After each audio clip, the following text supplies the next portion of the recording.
Hey everyone, welcome to Talent Acquisition Trends and Strategy. I'm your host, James Mackey. Really excited to be here with you today. Thank you for your support over the previous months. It's really exciting to see the podcast grow. We're building audience 30% month over month, and we're getting some really incredible guests on the show. I wanted to give you a heads up that on May 30th, we're going to have the founder and CEO of Greenhouse, Daniel Chait, come on the show. It's going to be an incredible episode. Daniel's built for the tech industry, the industry leading applicant tracking system. And so he's going to be sharing a wealth of knowledge, primarily from the book he just published, Talent Makers. And we're going to be riffing back and forth on how startups and growth stage companies can essentially shift culture to make hiring a competitive advantage. So make sure to check that out. We're recording on May 30th, so I guess that means that we're probably publishing in June. We recently had one of the co-founders of LinkedIn on the show, so it's been really cool. We've gotten some great folks on the show. Today we are joined by Connor Swalm. Connor, welcome to the show. Thanks for having me, James. Yeah, we're pumped to have you here. Before we jump into the topics that we outlined in our prep call, if you could provide just like a brief intro of yourself, like 30 seconds to 1 minute, kind of in that time frame. I want people to know who you are, so when we're discussing the topics, they know like your point of impact, like your perspective and worldview, essentially. Sure. I'm born and raised Delawarean. There's not many of us, 900,000 out of 330 million folks in the U.S. I'm a triplet. I am currently the CEO and co-founder of a company called Phin Security. We do security awareness training and phishing simulation for small to medium-sized businesses through some IT service providers and partners we have. Yeah, and that's pretty much me. I like math, golf, lacrosse, I don't know, and video games. I play a lot of video games. That's about it. Hell yeah. Well, so look, I'm excited to, Phin Security, early stage company, I think Series A at this point. We just closed a Series Seed round that'll be announcing real soon. Series C. Okay. Is that Seed? Seed. Yeah. Seed. Yeah. So do you want us to, can we not talk about this? Do you want us to edit the seed out? No, okay. I'll talk about it. All right, cool. Well, yeah, congratulations on that. I know we were recently talking, you raised some money. I couldn't remember if it was a seed or Series A, but that's awesome, man. Yeah. We decided, we had a bunch of investors asking us to call it a Series A. And I was like, well, what's the actual benefit of doing that? And they're like, nothing really. You get a lot of benefit by keeping it immature on the funding side because there's expectations when you get to Series A and B and C and all that stuff. So I was like, all right, good. Series Seed, still not a ton of oversight, a lot of corporate control, and we'll just keep flying like we're used to doing. All right. And then it's also like where you are in relation to your funding round is like you're like almost over delivering from an ARR basis. We don't have to get to the details around exactly what that is, but like you guys are in an incredibly good spot for being a seed round organization in terms of like your development and your scale, essentially. Pretty cool. Yeah, no, you're absolutely right. I'd say we're definitely on the larger side of typical seed funds, and we'd be way on the lower side if it were a Series A. So our plan is with this capital to like almost double our team size, and knock it out of the park and get to an incredibly investable company for a Series A. Yeah, for sure, man. I'm really excited to see how you guys continue to grow. Well, look, let's dive into the topics that we outlined for today. First off, hiring talent as a startup. We want to dive into like lessons learned. I know when you're early stage, it's like it probably can feel like chaos at first when you're trying to hire because it's like you're trying to deliver an exceptional experience to your customers. You want to keep customer attrition low. You want to continue to develop the product. You have to make incredibly good decisions about like who your core customer is, what your core offering is. You're doing all of this. And then in order to like power those strategies, you need the best possible people that are going to help elevate your company to the next level. So like what role has hiring played in your role as a CEO? Is it something that you're thinking about every day? Is it something that like you're delegating to your team? Like what's your point of impact when it comes to hiring right now? I view like we're at a point in our company now where like one of like my 4 jobs is to make sure we hire the right people. And in my limited experience so far, we're a team of 22. So me, my co-founder and I have hired 20 folks. Culture fit is the hardest thing to get right and also the only important thing. Like if you have the right culture and the people that you're hiring who have your culture don't have a skill set, part of your culture should be that they're able and willing to go learn that new skill set and employ it for you in their business, in your business, doing their job. So like we kind of got to a point where we're a SaaS company, our product scales, okay, whatever, like Google Cloud and Azure, whatever, all the AWS and all that stuff. It's like, all right, our product's going to scale. And then we're like, we need to learn how to scale our people. Like we need more people on this team. We need to double, triple, quintuple, whatever, quadruple the team size. And like this year we started with 7 folks in January and we're in May right now as we're filming this and we're at 22. So it's like we had to triple the company size to keep up with demand, even though our product is like humming along and not gonna break in any way, shape, or form. I won't say that. My developers are screaming at me right now. I can already hear them.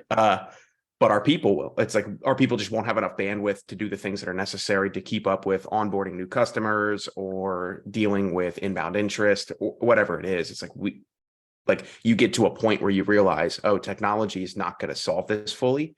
I need people here that are going to solve it. And it's hard. It's hard to figure out how to do that right. Why do you feel like culture, someone being a culture fit, why is that so important? Yeah. Early on in a startup, for anyone who's listening that's ever been a part of one or started one or whatever, it's way more stressful than an enterprise job in my mind. And it's not to say enterprise jobs aren't stressful. It's just to say, like, in a startup, you don't have the luxury of saying that's not my job and delegate to somebody else because there's nobody to delegate that to. So if a problem runs across your plate, you have to figure out how to solve it. And basically life of the company depends on you being able to do that. And so a lot of people know that it's really exciting and fast paced. And like a lot of our developers came from big companies. And when they joined after a few months, it's like, how's your experience? They're like, it's stressful, but wow, this is amazing. Like I write code and by a week later, it's in the product and I'm talking to a customer using the work that I did. And they're telling me how it's bad or it's good. It's like, I get to see the impact my work has on the people that we're serving. And that's not something that people typically get in enterprise. But the drawback to that is you're living so close to the feedback that sometimes it's really, I don't want to say hurtful, but I don't know. I've had a lot of developers complain. They're like, who are these assholes telling us that like our product shit? I'm like, well, are they wrong? It's like, first we need to evaluate, like, did we mess that up? Are we wrong? Because it seems like we are. And we should probably just fix this. But sometimes that's just a really hard thing to go through. Yeah. So like, hiring people from enterprise could actually be quite difficult. I mean, I think maybe there might be a higher fail rate on the go-to-market sales side, where if somebody's doing sales for Salesforce, like, I feel like there's probably a pretty good chance they're going to fail at working for a seed Series A. I know there's some salespeople out there that probably would strongly disagree, but like the reality is I have experience helping over 150 startups hire for the last 8 years. And I can tell you that a lot of the times people have a very hard time transitioning from enterprise environments to startups. And this isn't a mistake I see companies make as much now, but like 10 years ago, even 8, 7, 6 years ago, we were seeing a lot of startups make the mistakes of like going out and finding like a VP of sales at like Oracle or Salesforce or Adobe, and then trying to plug them in. Like, oh, they got the Salesforce brand. It's like, they're like, oh, it's like the same when people go like, oh, this person went to Harvard, or like, not to say that there isn't value in well-known institutions. I'm just saying like, it's not probably the primary indicator of success. And so like you take that Salesforce person, you kind of put them in a startup environment. They try to plug and play a process playbook that works when you have like unlimited effing resources and you have like sales engineers and SDRs and all this inbound interest and this huge brand that your people are already like familiar with, right? And then like you put them into a startup where it's like there's no brand, there's hardly any budget, like there's no like resource team, and then they're just like freaking out like, holy shit, for the last 10 years I've been working in this big environment now, like I can't, and usually you see like the short stint in startup and then they're going back to enterprise, or if they stay in startup, like they maybe were a VP, but like they're gonna fail at the VP role, then they maybe take like a manager role or a director role, like another startup. So, all right, tying back to the technical hires, like, have you seen cases in which folks cannot make the transition from enterprise to startup, like on the engineering side, or like have you been able to like vet folks properly from the enterprise side to make sure Yeah. that they're able to be successful for your startup? Like, what's been your experience there? Everyone on our team, at least, like we haven't churned a single employee. We haven't had to fire anyone, nothing like that. Like everyone who has started with us has stayed with us so far. Um, I guess we were lucky. The first few developers we hired left Big Co's because they were so unhappy with their current job. And we were, one part of the reason I think it's working out is honesty. It's like me and Josh, my co-founder and CTO, we were honest. It's like, hey, we got 6 months of runway. Like that's it. It's like, if you come on board, we can guarantee you a paycheck for 6 months. You're going to have no structure. We have 100 fires that are burning right now. We have a backlog of 1 million tickets. We have 47 things that our customers want us to do tomorrow. It's like, we were very open and honest about this is the exact environment you'd be joining if you'd like to come work with us. And of those that ended up joining with us, there wasn't like the wool was not pulled over their eyes and then lifted when they got here. It was they jumped in to the deep end knowing exactly what it was going to be. Yeah. I'd like to think in the early days, like we tried to like kind of scare them away. It was like a little bit of like a fitness test of like, hey, if this had all this worrisome, it's like, don't come here. It's like, because at every point a startup, like if you have a fire that's burning, if you have a big problem, it's like, this happens so many times. The worst thing is when another problem just before you've resolved that one comes up.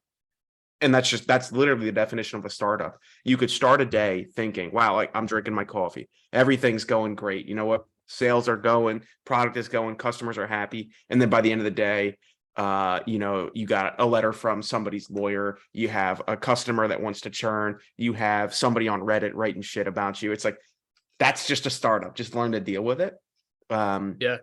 And a lot of people just aren't ready for that kind of heat, so to speak. Yeah, you got to you have to communicate your challenges clearly, and you got to find people that are passionate about solving those challenges. Like that's, I think some companies have big issues, big problems. They don't necessarily want to discuss it with outsiders that are not employees yet. And then they end up hiring people where the people feel like it's a bait and switch. Like, hey, I was told that there's this great growth trajectory, but like you didn't tell me all the bullshit that's happening behind the scenes, like the cultural issues, the leadership team that you had to let go and that you've restructured, the fact that only 20% of sales reps are hitting quota, the fact that there's been a reorg on the technical organization and roles are kind of being shifted to different members of leadership, the fact that there doesn't seem to be a clear product direction, like all of these problems that are normal for high growth companies that have to constantly shift and adjust. They should be incredibly transparent about it because you want people that are passionate about solving those problems. Like there's a certain type of crazy person like me that when I look at like challenges within a company, sometimes the more challenging it is, the more I'm like, hell yeah, like I want to get in there and solve for that. And just give me the autonomy, give me the knowledge to know what the problem is, what we've tried, what's working, what's not, and then allow me to try to fix that. And you want people that kind of have that mindset. Like those are the people that are going to be most successful. And from a hiring standpoint, I would say that you got to make honesty and vulnerability your fucking superpower when you're recruiting people. Like the reality is that it's like, when you're saying like, you said it best, like you were like, we almost try to convince people not to join us. Right. Yeah. Because when I do that, it's like, you're basically putting everything out on the table and you're saying, hey, this is the opportunity. These are the challenges we have to overcome to meet that opportunity. And it's like the same thing in like any type of relationship, right? Or like dating or whatever else. It's like, just like, don't try to put on this facade of something that you're not. Come out the gate and say, this is this is what this is what I'm good at. This is the shit I'm struggling with and I'm trying to overcome. And like, if you give if you're transparent about those things, it breaks down this layer or barrier of like, that's preventing trust. And it like what's funny is that when you're actually honest and vulnerable with people, it's human nature. They're actually going to be more gravitated towards you than when you're trying to put up this wall of like, look at me, I'm perfect. So it's interesting is that by sharing like that vulnerable stuff that feels difficult to share with folks, it actually many times intrigues them more to join your organization, in my experience. I mean, yeah, people are so used to getting lied to and having the rug pulled out that they're like, wait a second. It's like, there's no way that they're lying about that because that sounds horrible. All right, that has to be true. One thing we've started doing too when we're hiring folks is like, hey, you're coming into this role. We're currently having this problem. It's like, let's talk about what would you do to fix it? And honestly, like what we're using that for is for a different perspective. So it's like not only, Yeah. might this person be a great candidate, but also we might get a solution to a problem we're having without even working with these people initially. So I don't know, stuff like that. Get creative in your hiring process is something that I would say is like, by the time, especially if it's like one of your first handful of employees, is like the impact that person has. I'm not going to say on your business, your revenue, your product, on you, like the founders or the hiring manager, like, or if you have a hiring manager, you're probably a big enough company, but like your quality of life goes directly up and directly down with the quality of that person. And I don't mean capability. I mean, are they a good human? Are they honest? Are they vulnerable? Are they a lifelong learner? Is their ego not getting in the way of decision making? Like all of these soft skills that are very hard to actually understand before you hire a person and work with them for a considerable amount of time. But like if you hire the wrong person that's just an asshole, you're gonna have to deal with it Yeah. until you let them go, and it sucks. And the opportunity cost could literally be millions of dollars. Like people don't Yeah, understand like how detrimental like a bad hire is. Like it can take months to unwind. And then like you have like there's been a couple of situations at like Secure Vision where it turns like into a potential legal situation where you have to let someone. I mean, I've been in business 8 years, so considering all the people we hired, it's not like it's a big occurrence. Just so everybody listening yeah, in, I want you to think that it's like some kind of litigious environment. But there's been a couple times where like people don't want to take ownership of like, how they interact with the team or like the negativity and toxicity that they bring to the table. And then they get offended. And then you have to deal with the fallout of like trying to let somebody go. So it's like not only the lack of productivity, the impact on the culture for the team, the impact it can have on customers, but then you're also like drained into like trying to correct the behavior of this person. And then even once you let them go, like sometimes there's still a problem. And it's like, it's taking you off like focusing on your best people and providing great experiences for them and your customers. And so there's just so much hidden costs to hiring the wrong people and how much it can delay an organization that and like distract the focus from what it should be at. Right. Like and the other thing that's like really interesting about what you're saying, like hiring for like, you know, attitude and all of these like what's considered soft skills or whatnot is like the skill set you're going to need is going to be different in 6 months to a year anyway. Like your role yeah, is going to change significantly. How success is measured is probably going to change. And so like that adaptability, like of course people need a fundamental skill set. Like I still think that's important to note. Like if somebody doesn't know if they aren't a good developer, yeah. like, you know Don't what I make mean? them write Like, code. yeah, like there obviously is a baseline competency that needs to be there, but you're right. Like you need somebody who's adaptable and has like the right level of like humility to be able to take feedback, work together as a team, maybe sometimes not be the star player, maybe sometimes like admit mistakes. Yeah, Also people that are willing to communicate feedback to leadership is super important. Like you don't want yes men and women, right? Like you want people that like are hopefully decent enough communicators to be able to share feedback. And of course that comes on leadership too, to receive it help, well. right, encourage a culture that people feel comfortable. So it's a two-way street. But you're right, like that personality aspect of like getting the people that know how to collaborate together as a team is so important, particularly at an early stage. Like when you're later stage, maybe you have so much like process and tech build out, like it's still very important, but like it's more of this like flywheel of like process where like maybe you can hire some folks that aren't necessarily like firing on all cylinders just as well in terms of like technical ability and soft skills. But I think in that initial like seed, early stage, even growth stage, series B to D, until you start to get to the point of like very late stage where you just have process like ironed out, like great product market fit. Um, I think it's like probably you're right, like top priority to get the people that are going to be a culture fit, right? Yeah, you're absolutely right. You mentioned the flywheel. That's exactly why culture matters, is if you have somebody who's not contributing to your culture, but instead taking away from it, they're flying in direct opposite of the way you'd like your flywheel to keep spinning. You know, for those of you who don't understand that analogy, it's like this incredibly large and heavy wheel that takes a very long time to spin, but it has so much momentum once you start spinning that it just keeps spinning faster and faster and faster. And the biggest contributor to that happening early on is not somebody being a 10% better developer or a 10% better salesperson, so to speak. It's like if that came at the cost of them draining the rest of your team's energy because they don't like working with each other, it's not going to work as fast as you'd like it to. And that's why culture matters. You know, one thing we've started doing is, I think there's like this tendency for startup founders or you know, small business owner or any business owners really to kind of lie to themselves in one specific area. It's this is my baby. Like I built this starting in my parents' basement like 4 years ago. My co-founder borrowed money from his mom to pay for his mortgage before this got off the ground. But the one thing we didn't want to do is give up. It's like that was never on the table. I'm bringing in an employee. I'm paying them a decent wage. Like, sure, we have a really exciting environment. They will never sacrifice. They will never care. And they will never work to the level that I will to make this happen. And that is expected. Like, I expect that. It's like, if you at all are sacrificing in the way that I'm willing to make this happen, is like, your priorities are misaligned. Like, I want you to work incredibly hard. I want you to be a great employee. I want you to be a great person. It's like, don't forget, you have exactly one life. This is not your baby. Maybe you have actual children. Like, go be like, you have one life. It's like you are giving me your most valuable asset, which is the very limited amount of time you have on this planet.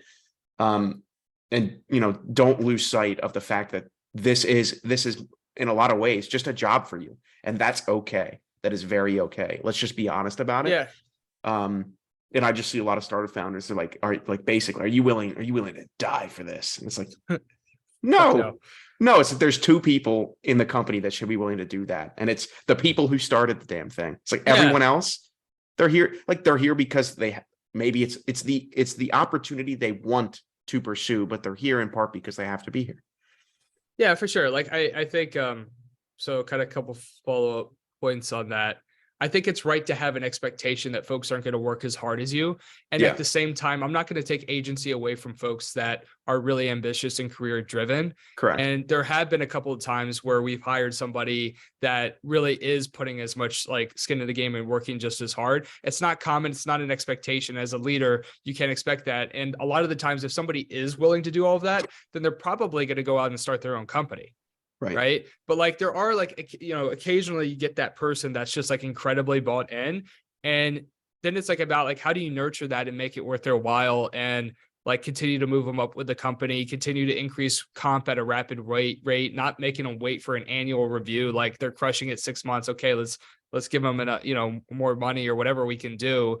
And, you know, some of the most successful executives I know, like they were bought in, man. Like, and they also had like RSUs, like they did have equity from an early stage. This is another element to think about too. But like one of the most successful executives that I know worked for a company, a SaaS company, starting like seed series A. She went all the way through IPO to running it as publicly traded. She started as a salesperson and she basically worked her way up to running revenue for North America, overseeing like general manager of the entire business.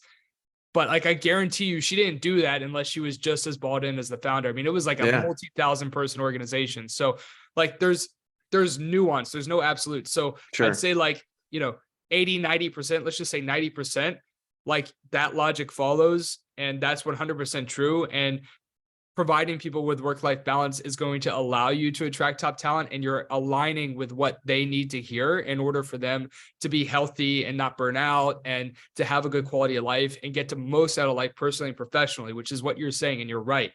And at the same time, when you have that rare individual that is willing to go all in, I think it's really important to nurture that and to create opportunities for like, okay, like you have ambitions to be a VP or a COO or whatever else. Like, I'm open to seeing if you can do that. Like, Yeah. I'm not saying it's going to happen, but we can start to work toward that. And if it makes sense for the business and whatnot, then let's talk about it. But I think there is a little nuance there, but in most cases, the vast majority of cases, I think what you said is spot on. Yeah, another way of saying when employees churn or you fire them is you were no longer the opportunity they wanted to pursue. So, that there's a variety of factors. One of them is work-life balance. One of them is if they want to make a change in career and you can't provide that. Another is if they want more leadership opportunity and you're not giving it, or more money and you can't pay them. It's like, there's a whole bunch of different factors to that. But one of like a philosophy I have is I always want to be the opportunity that every employee here pursues. So whether it's somebody wanting to move to a different department, or somebody wanting more responsibility, or somebody who, wants a higher salary. It's like, let's have please bring that to me before going out and looking for it. It's like, I can, whatever. I'm the person who makes the decisions here. Like, we can find a way to make this the opportunity you want to pursue. And if not, it's like, we'll create an offboarding plan that is wonderful for you. It's like, I see a lot of people get that wrong too. The perspective should be, people want the opportunity they want. You need to get in the way of that and be that opportunity that they see. Right. Yeah. And if people move on, Steve Cadigan is the first chief HR officer of LinkedIn. And he came on the show, like one of the first episodes. And he's like, a lot of leaders, shut up, Siri. Siri just starts talking to me sometimes All the time. Like, what are you doing? Leave me alone. And then when I actually say, hey, Siri, like half the time she doesn't respond. Work. Yeah. I've started to say when Siri listens, I'm like, Siri, stop listening. And it says, I'm sorry, I can't do that. I'm like, wait, what? Yeah, like, hold up. Hold up. Yeah. What do you mean? That's scary as hell. But like, I'm worried, like if I say like something like shut up, Siri, like that when AI becomes like self-aware, that like I'm going to be the first to get like murdered. Do you know what Rocco's basilisk is? No. I actually brought this up on a webinar I was on yesterday. Rocco's basilisk is a thought experiment that states that an otherwise benevolent artificial superintelligence in the future would be incentivized to create a reality simulation to torture anyone who knew of its potential existence but didn't directly contribute to its advancement.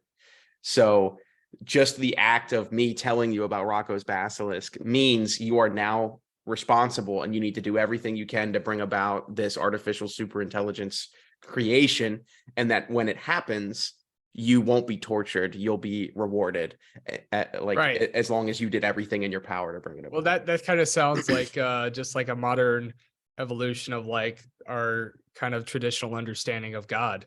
Yeah. Like heaven and hell. Mm-hmm. So it's like we're just taking that concept and now applying it to AI. Yeah. Matrix style. Yeah. It's scary as hell. Anyways, so we were talking just to kind of transition to another point, would be like one of the things we brought up in our prep call was like you're changing you're transitioning your approach to hire. As we kind of talked about in the prep call, we're getting your shit in order, getting our shit in order, like as a startup. Like, what are some of the steps that you've taken to ensure that when you open a role, recruitment's going to go well? I think that was the point we wanted to make. It's like you're getting your kind of ducks in a row, so to speak, to actually make sure you're successful at hiring. What have been some of those transitions? Sure. First and foremost, it's creating a management structure that's not flat, so that we have a rule here. No person at our company gets more than 3 direct reports. And that's because when in our belief and in our brief experience, when a person has more than 3 direct reports, the ability for them to be an individual contributor is non-existent. So they cease doing the job that you hired them for and you really liked their creativity for, and they spend all of their time managing other folks. Where, at some businesses, of certain sizes or whatever, that's probably okay, and they can have more direct reports, and that person's entire job is just to manage people. At our startup, and I believe at every startup, that should never be somebody's entire job. It's like if you have, it's too much management in my mind. So the first is create a management structure that allows you to actually add people without adding an incredible amount of oversight and workload. The second is onboarding. So I'll give you an example from product development. It's like, how do we take a very competent developer and onboard them in such a way that by day 90, they are, up to speed? And that, a lot of that is not only documentation or understanding of the company and who we are and what we do. A lot of that is also shadowing the right people and giving people a taste of every other area of the company so they know how all the pieces fit together. So there's this like build an actual onboarding process, write it down. And then one thing we've started doing is after an employee's gone through that, they have to add one thing to it. So it's like, if you read this 40-step thing of you need to learn these things and do these things, the 41st step needs to be, what did you think was what do you wish you would have gotten that you didn't get? And then over time, what that's going to lead to is like an actual built out onboarding document where that person for that role is like 100% up to speed and has all the information they need. Yeah, I think collaboration, asking for feedback is really important. And just like certain things to optimize when it comes to onboarding.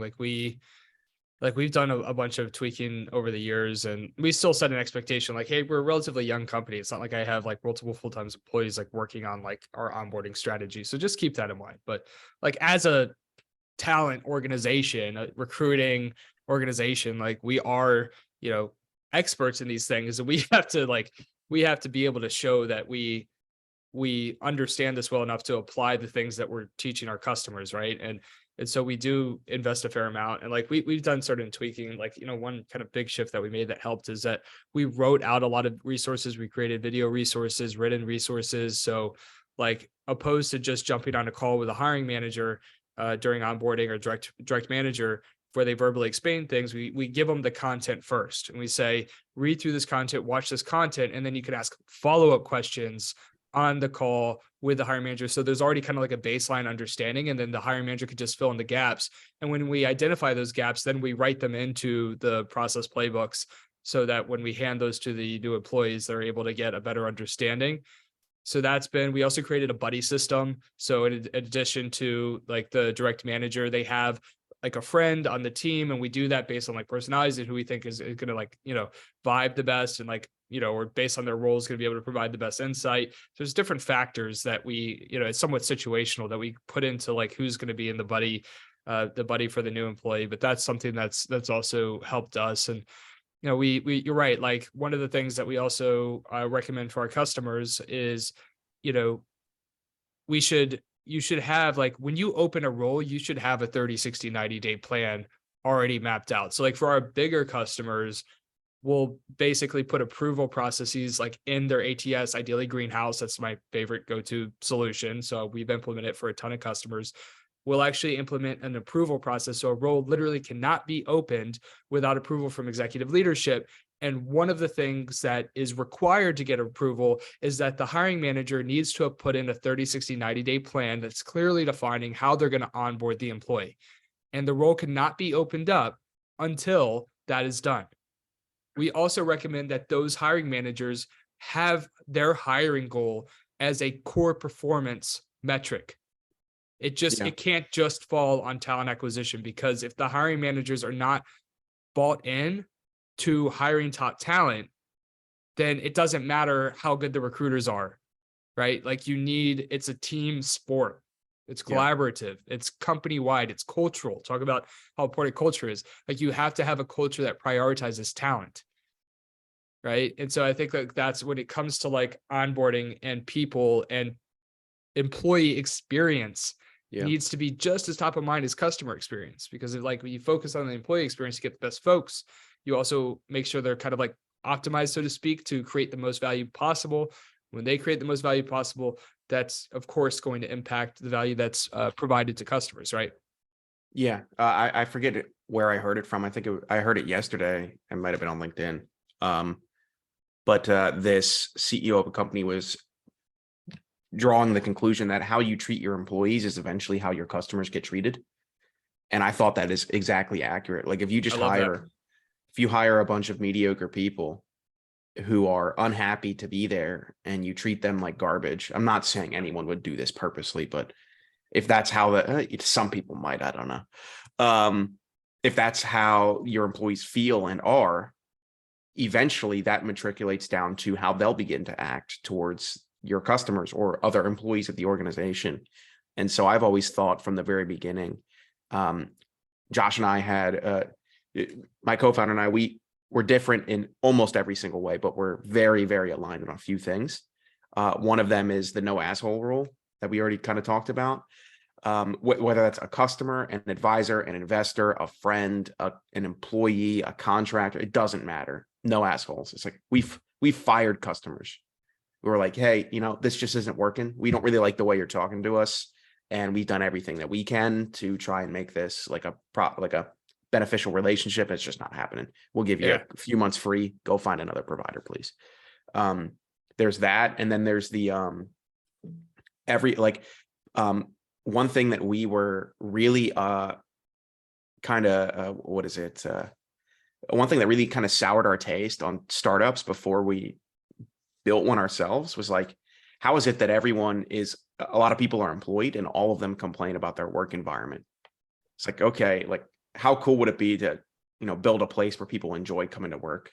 Maybe, everyone knows with work, you don't enjoy everything you do all the time, but you can still get a lot of value and enjoyment out of your work. So it's like one of our philosophies was, let's build a place where people like to come to work. And a lot of that has nothing to do with the work they do and everything to do with what kind of people they surround themselves with. So it's like, everything comes back to culture, it turns out. But those are two things that have served us well, at least to this point. So yeah, I can see that. For hiring, we tried to do it on our own initially, Josh and I don't know what kind of skill set a hiring manager typically has, but we didn't have it. Like it sucked. We hated doing it.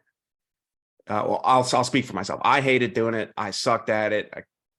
I didn't want to spend the time meeting with people, perusing through applications and stuff. That's actually why we ended up looking at recruiters, is like, wow, this takes an incredible amount of time. It's like I drew on some experience I had as a real estate flipper. I flipped homes in college. I drywalled a single room in a home that I was flipping by myself. It took me a month of nights and weekends. I paid a crew of people $1,200. It wasn't a big home, to drywall the rest of the home, and they finished it in an afternoon. And I was like, how the hell is it that I spent a month shittily doing one room and y'all finished an entire house in one afternoon? I was like, this is insane. And the same thing I felt like was happening in recruiting. It's like, damn, if I have to hire 14 people in the next 3 months, and it took me this long to get one in the door, it's like, this isn't reproducible. So I need to go figure something out. This is like the conundrum that a lot of times founders and executives find themselves in at startups, is like, you have to be scrappy and you have to do a lot of hands-on work. Like we were talking about earlier, like a lot of times there's not people you could delegate to. But then like the flip side of that is like, you also have to have the judgment to know, when should I be getting in the weeds versus when should I be delegating? And there's at least like one time every quarter where I start diving on the weeds on some shit that like, and I don't even realize that like it doesn't occur to me that I shouldn't be the one doing it. And then I'll be like a week into it and I realize it's not sustainable. And I'm like, oh, wait a second, like this, I shouldn't be doing this. Like, and so like that happens too. And it's like, it's knowing when you got to dive into the weeds and when you need to delegate. And it's highly situational, and it can vary based on the size of the organization, the types of leaders that you have supporting you, where priorities are that are going to drive the North Star metrics. I mean, it all can vary significantly, but again, developing that judgment and thinking critically about how valuable, limited amount of time, as we were speaking to earlier, right? Like we have a limited amount of time and we need to make results quickly. We cannot have the mindset of like, oh, we have time. Oh, we'll figure it out. Like we have to have the mindset of like, we don't have time. Yeah. How do I take this project that we think might take 6 months, that I'm hearing from my ICs or managers, like, well, And as a leader, as a CEO, we have to figure out, like, is there a way to do it effectively in a month? Maybe there isn't, but we should be asking the question, who should be doing the work? And how do we delegate, or do I do it? And so I think that that's just like an important thing. And it can be difficult because, again, like, to be a successful founder or executive at a startup, you have to be the type of person that's scrappy, but you got to Yeah. be smart about what you're doing hands on, right? That's hard. And, a lot of people start startups because they're capable of doing many things. And so they think that they need to continue doing that for it to work. So if we could transition a little bit, let's talk about security talent at startups. I want to talk about, like, what skill sets are going to be required in cybersecurity over the next 10 years. Like, how do you see cybersecurity kind of evolving over the next 5 to 10 years? And what skill sets and positions do you think are going to be most in demand for cybersecurity startups, growth stage, scaling organizations? Well, currently there's like 2 million open positions in security. And there's a variety of different, job descriptions in there. The kind of talent that I expect to be available are people. I expect not necessarily 4-year degrees in security to be very important, but like actual experience. So in the same way that a lot of software developers don't get judged by the degree that they have, they get judged by the contributions they've made to public repos. It's like, just, show me your GitHub is the quickest way to understand if a developer's full of shit or not, just based upon the quality of the code that they've put out there into the ether. And you can kind of do the same thing in security.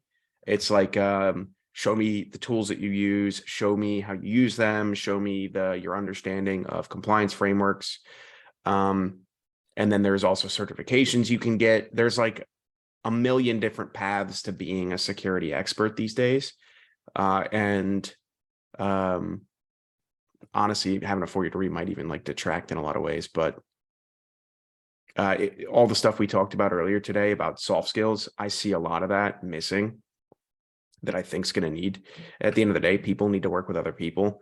And typically the folks, I was one of them, that are interested in science, technology, and I'll throw security in there, care more about, the problems they're solving and the tools and stuff than they do the people that are around them.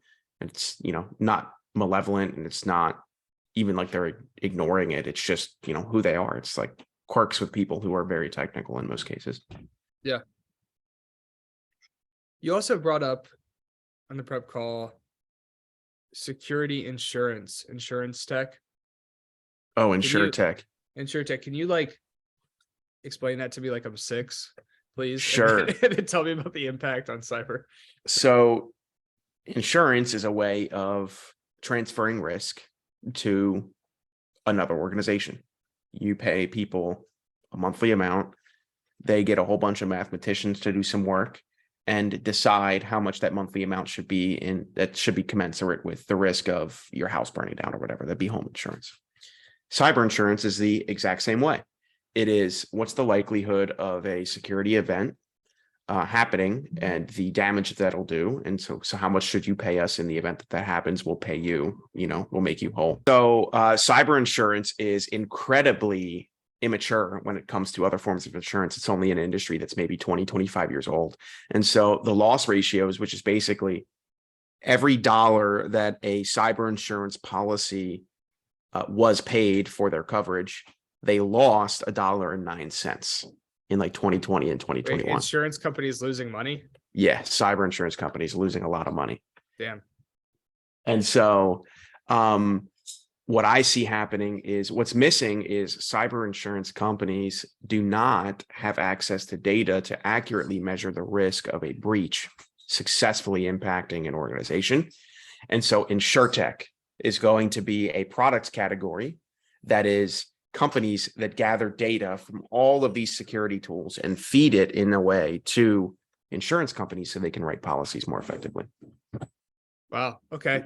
But that's gotta like be taking off already, right? Insurance moves at the speed of a snail. So yeah, but like product companies, like that sounds like almost like I don't know, some kind of fintech move where you Yeah. just see one company getting like hundreds of millions of funding to stand up some kind of solution like very There, quickly. Is there any company out there like, like those companies that get like there's an opportunity in the market and they just get insane funding? Like I think it happened with Brex, it happened with like Samsara. These are different industries, but there's like a few companies out there that just like they yeah. spot kind of a gap in the market and they just get like flooded with funding very quickly to just dominate as fast as possible. There is one that I'm aware of, and it's just a couple of buddies of mine companies called Risk Gauge. And Risk gauge. Risk Gauge. And the whole thing is continuous underwriting platform for cyber insurance. It's basically taking real performance analytics and real performance data on the tools that are implemented in a company and comparing them against the controls in the cyber insurance policy to verify that that company is still compliant with the policy controls.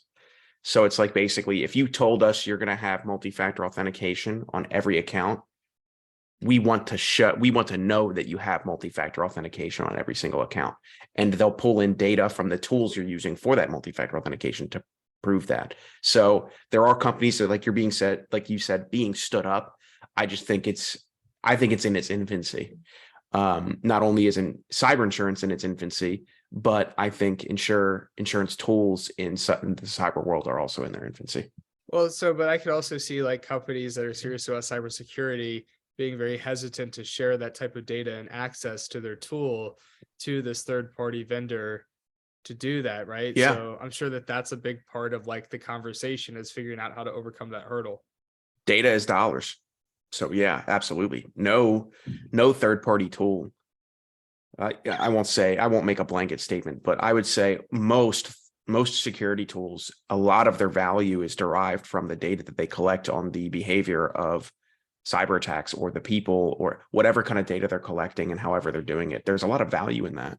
And so to blanket ship that off somewhere not only represents risk because now you're transmitting sensitive information, but also it's like basically you're giving people the key to your safety deposit box and you're saying, hey, you can look inside and you can see the winning lottery ticket numbers, but please don't go play the lottery. It's like, Yeah. okay, come on, somebody's going to get burnt. Yeah. Yeah, so I see that. However, the reward is the potential reward is incredibly valuable. So I've drawn this like triangle in my head of there's the insurance provider, the security tool provider, and the managed service provider, the person doing the IT work. And if you could have a cyber insurance policy that works with an MSP to deploy security tools properly that feed the data back to the insurance provider, like you could create this synergy of a company that is actually secured according to the cyber insurance carrier's standards, deployed by actual experts from the MSP. So it's configured properly. And then you could continuously monitor compliance with the policy and other frameworks. If somebody said they wanted to be 800-171 compliant or any other security framework, like if you could combine those three and all those three organizations talked to each other, I think anyone that did that, I think the first company to do that either internally, like you acquire two of the other pieces or you create some kind of partnership, is going to be massive. I think that's going to be a massive organization. Oh yeah. It's really interesting stuff. I think it is, cyber. Yeah, no, it's always interesting to think about like emerging technologies and solutions, and it'll be exciting to see like, what kind of front runners we see coming up on the market over the next few years. Yeah. And yeah, I think it like in a way, like how do you productize it versus being like old school insurance, which it sounds like due to the complexity of cyber attacks, like you really do need some kind of like platform product that's able to integrate and like actually download the data and be a little bit more sophisticated than like old school insurance, right? Yeah, like think about this. What are the risks of your home burning down? It's like pretty simple. It's like lighting candles, electrical issues, an actual fire, or lightning strikes your home. It's like there's a very defined set of things. For cyber insurance, how could you be breached? The answer is any of 100 million different ways. And I'll give you an example. LastPass, who was recently recently announced they had a breach, like as of a month and a half ago, 2 months ago. There was an employee, a software developer, I believe it was a software developer, somebody on the product team, who had an outdated Plex server, which is like video sharing and movie sharing and stuff like that, on his personal device. He stored work-related materials, which included account information and login information for LastPass on that computer. Some malicious actor got a hold of that person's computer as a result of exploiting something in the outdated Plex server, like a vulnerability in the outdated Plex server. As a result, downloaded software that allowed them to see all of the rest of the computer, everything stored on it, got that LastPass information, and then exploited LastPass using the information they got from that employee's computer. So it's like, if you're a cyber insurance carrier, did that scenario come up in a boardroom somewhere across the world, or you have thousands of actuaries trying to make sure you're not losing money? Did any of them ever talk about that specific attack angle? No, not a chance. So it's just such a diverse landscape. And it's always, every time new technology, every time a world event happens, new vulnerability is added to an organization.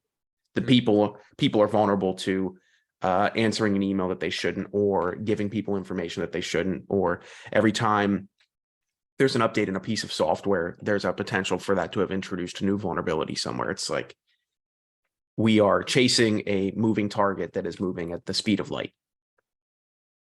Yeah. Yeah, not to get like what is it, to be a Debbie Downer. It's something I'm definitely committed to trying to solve, at least my tiny little slice of it. Right. But I don't think it'll ever end. No, it's gonna be like a constant war that just keeps like evolving, getting more sophisticated. I always say, people say, why is cybercrime so popular? And I say, in foreign countries, if a foreign government spends $1 setting up a company where their entire mission statement is to steal money from US businesses, maybe they steal $10. If that foreign government were to fund a company to do a good or provide a service, maybe they make $2. And the point I'm getting at, it is incredibly profitable, way more so than generating legitimate business, to steal money from US businesses when there's no legal recourse like there wouldn't be in some foreign organizations. So our job as defenders is to flip that ratio on its head, and to make it less profitable to steal than it is to generate actual income from providing goods and services. And that's just by making people more secure. Yeah, you shared that with me the other day. That was actually, it's very logical, but it's not necessarily obvious. Yeah. I don't think a lot of people thought about that, right? But like, if there's a higher return on investment in this business, then it's ultimately going to be more compelling to steal. So yeah, that's brilliant. Well, look, this is Connor, I think it's a good stopping point. We're coming up on time here. Thank you so much for joining us today. It's incredibly insightful. I know there's a lot of value here for early stage leaders, a lot of lessons learned. So thank you for sharing your insights. Anytime. Thanks for having me. I love chatting with you. Love working with you too still. So that made it sound weird, but I was telling you yesterday privately, we initially, this is not a paid whatever, but we initially had worked with 2 recruiters. You were one of them, and there was another one, and we liked the work y'all were doing. We just had a way better experience, to be honest. It wasn't like we liked you better as individuals, although you are great people. Yeah, you obviously did it. It's pretty clear. No kidding. Yeah. It was despite the fact that you're a bunch of assholes. No kidding. Yeah. It was that we just got a way better experience. It's like, oh, we're doing less work and we're getting better candidates that actually filter into our, hiring process and technical interviews. And so it's like, all right, yeah, fuck it. Like, let's double down on this. That's what we wanted to do. I love it, man. Well, I appreciate the shout out. And for everybody tuning in, thank you so much for joining us today. If you would like to be a guest or know somebody that you think would be a great guest on the show, we're currently accepting applications for VPs of talent acquisition, VPs of people, founders, CEOs, executive leaders, really anybody who's responsible for building teams that is making top talent a priority within their organization. Those are the folks that we want to bring on the show. So you can reach out to us at talenttrends.io. We have Morella's email on that site. She is the show's producer. You can reach out to her about guests. Also, you can reach out to her about topics. Like if there's a specific topic related to people, talent acquisition that you want to learn more about, please let us know and we'll produce the content. Like this show is produced for you, for the audience. So please feel free to engage and let us know how we can add more value to you. That being said, if we are adding value, please leave us a review. We really appreciate that. And lastly, over the coming week, we're going to be coming out with a brand change. We're going to be shifting from the name Talent Acquisition Trends and Strategy to the Hiring Success Show. And this brand shift is to recognize that hiring and retaining top talent is a collaborative effort. It doesn't only come down to talent acquisition, but it requires a cultural shift and buy-in and know-how from the entire organization, everyone that's accountable for hiring. And so the focus of the show is going to continue to shift in the direction of how to get buy-in from different folks in the organization and how to educate and how to shift culture and the thought leadership around that to achieve hiring success. And we're still going to have some episodes that are highly technical, getting into process implementation. And then we're going to have high-level thought leadership. We're going to have panels. So there's going to be a variety of content from different points of impact. So whatever you're into or feel like listening to at that day and time, you're going to be able to tap into specific content that, you know, kind of fits the vibe or the point of impact that you want to learn from. So anyways, thank you so much for joining us today, and make sure to catch us every Tuesday and Thursday morning at 5 a.m. Eastern.